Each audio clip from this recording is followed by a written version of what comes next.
to Buckle Up Garage. My name's Corey. Appreciate you tuning in. Today, it's kind of a lazy Sunday. Need to really get working on the Aspen again. A little more diagnosis, figure out what's going on with that thing. It has been really super cold out, so that has not been the easiest thing to do. It's just getting older and a little less tolerant to this stuff. But today it's a little nicer out, and quite honestly, I'm feeling lazy, but I kind of want to do something. So I decided it's dry. I mean, we got snow, but it's dry enough that I think I'm going to take Fat Bastard out for a little bit of a ride. So for those of you that are maybe new to the channel, let me turn the camera around. This is Fat Bastard. This is my 1969 Chrysler New Yorker. It's been kind of stuffed away for the last couple of months for winter, but you know, I like to get it out once in a while to at least fire it up, let the juices flow, and let it get hot.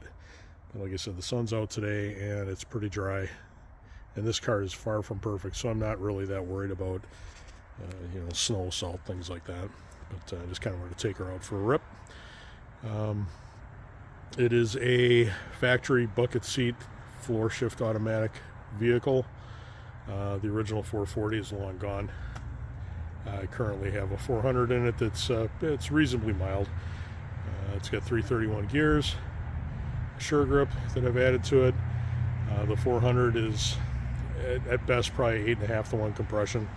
The replacement seal power pistons in it, factory 452 heads.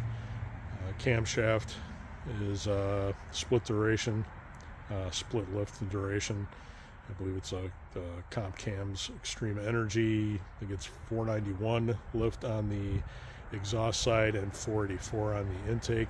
I forget what the duration is.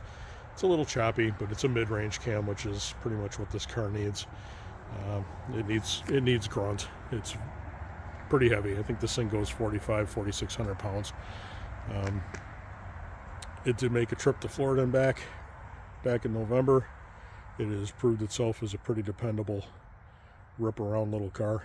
You know, far from little, but it's doing what it's supposed to do. So let's jump in her and we'll take her for a quick ride. All right, not gonna lie, he is an absolute pain in the ass to get started when it's cold out, and it's been really cold.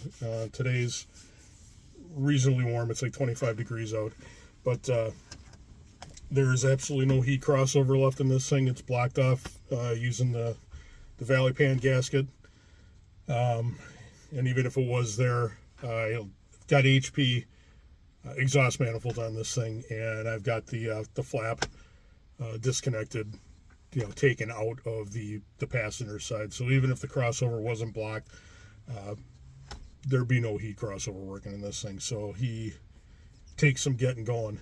You know, a little bit of, you know, 30 or 40 pumps of fuel, and he finally pops off.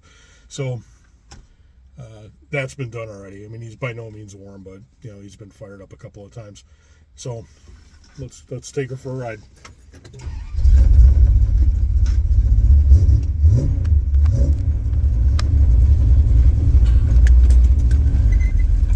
All right.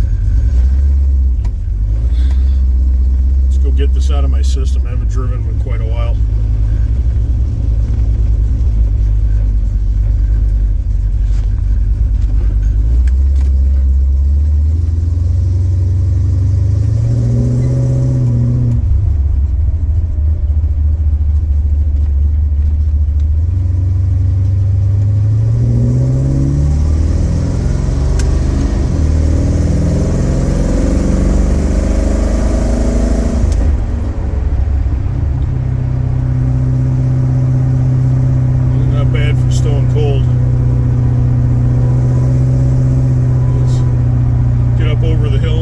Drop down, get on the freeway for a little bit, just let the juices flow, let the fluids pump around a little bit. As you can see, it's cold. We had some snow on the sides of the road, but it's dry, so I'm not really too worried about salt and things like that. So I guess I'll just shut my mouth and we'll enjoy this a little bit.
Alright, so zero ethanol fuel by me is currently at $4.50 a gallon.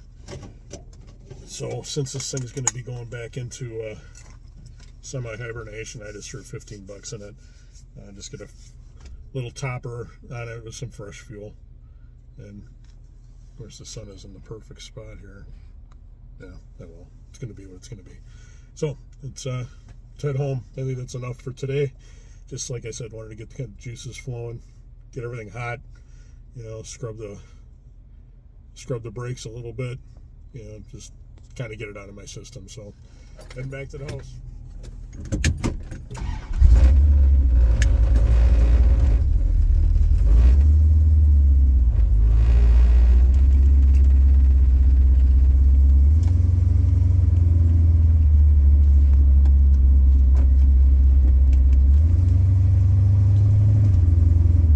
Take the long way instead of the freeway.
Give you a little look at the motor.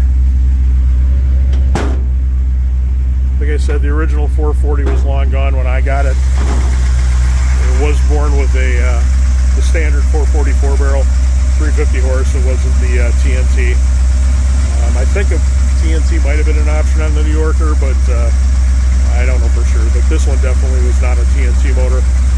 This is your run-of-the-mill 400. That's what I had. I stated before, about 8.5 to 1 compression, if that. I do have a set of 440 source heads in the trunk. That's going to be a spring project. Let's see if I can bump the compression up a little bit and get a little bit bigger valves in it to work with this cam. The trans that's in this is a lockup converter 727. Unless you really want to shell out a ton of money, I don't believe anybody really makes any kind of performance converters for it. So I'm kind of stuck with what I got, which is great on the freeway and driving around, but if you want some snap out of this thing off the line, it just ain't there. But yeah, so that's the motor that's in Bastard. Nothing fancy, mild, very mild, very dependable. It went through half a quart of oil on the way to Florida and back. I think it was about 2,600 miles round trip, which I thought was pretty damn good. Alright, so we're back at the house. Like I said, just a quick rip around, let him get his fluids hot and put a little fresh fuel in it. Time to put it back in the garage, but we'll give you a little walk around and see what you think.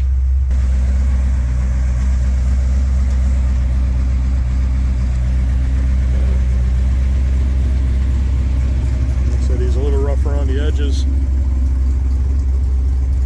And essentially that's factory HV exhaust manifolds. to TTI downpipes, H-pipe to Dynamax Ultraflow mufflers, and then dumped right ahead of the rear differential. So he's got a pretty good rumpty rump to him. Sounds pretty decent. It definitely needs a different torque converter. It's very slushy.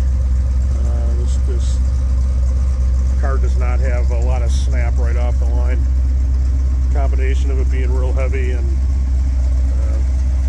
completely wrong cam, or completely wrong torque converter for the cam. But for right now, like I said, it's something I can jump in and just go. I said I went to Florida last year. It's probably going to go to Florida again in November this coming year. I do the Mopars with Big Daddy, but I've got a lot of things I got to do to it. Subframe's getting a little soft. As I said before, I do have a parts car sitting here. This is a 69 300. Yeah, hang tight. Let me just pull the cover off of the front on this thing. All right, picked this up for a parts car a couple of years ago and really haven't done squat with it yet. The cover is frozen onto the car, but I essentially wanted it for the hideaways. When I talked to the guy, see if I could buy just the hideaway setup in it, he said, I really want to sell the whole car. Asked him how the underside was. It's got a good subframe in it, which the white car needs. But when I can get the cover off of it, the roof is rotted out of this thing. But it is pretty good from the belt line down. Even the quarter panels are pretty decent. Let's see if I can flip up the back end here. I already pulled the gears out of it, but as you can see, the quarters are good. It even has reasonably decent trunk drops in it, which if you were all into C-body Chryslers, you know, there is absolutely nothing to be had for these things. Like I said, hopefully when it warms up in a couple of months, I can do a better walk around on this one. I wish the floors and the roof were in better shape, because I think this thing has got some pretty awesome patina to it. It was probably a pretty badass car in its day. It's B7 blue, black guts, black top. It is a two-door. It's a column shift, whereas Bastard's a floor shift automatic. It was not a TNT 440, it was the standard 444 barrel, 350 horse. And you can see Bastard was born with the floor shift automatic and the buckets. So obviously probably a pretty rare setup in its day. But yeah, this one's gonna get taken apart. You know, it would have been fun to maybe just slap a motor in and drive it like a complete rat, but I want to make Bastard a better car. So, long story short, that's going to do it for today. Going to stuff this back in the garage. It's kind of nice to get out and, you know, just kind of have a rip around a little bit. So, until next time, I appreciate you tuning in to Buckle Up Garage. As always, you hit the subscribe, like, comment. I really appreciate it. It helps me out, keeps things going for us. So until next episode, later.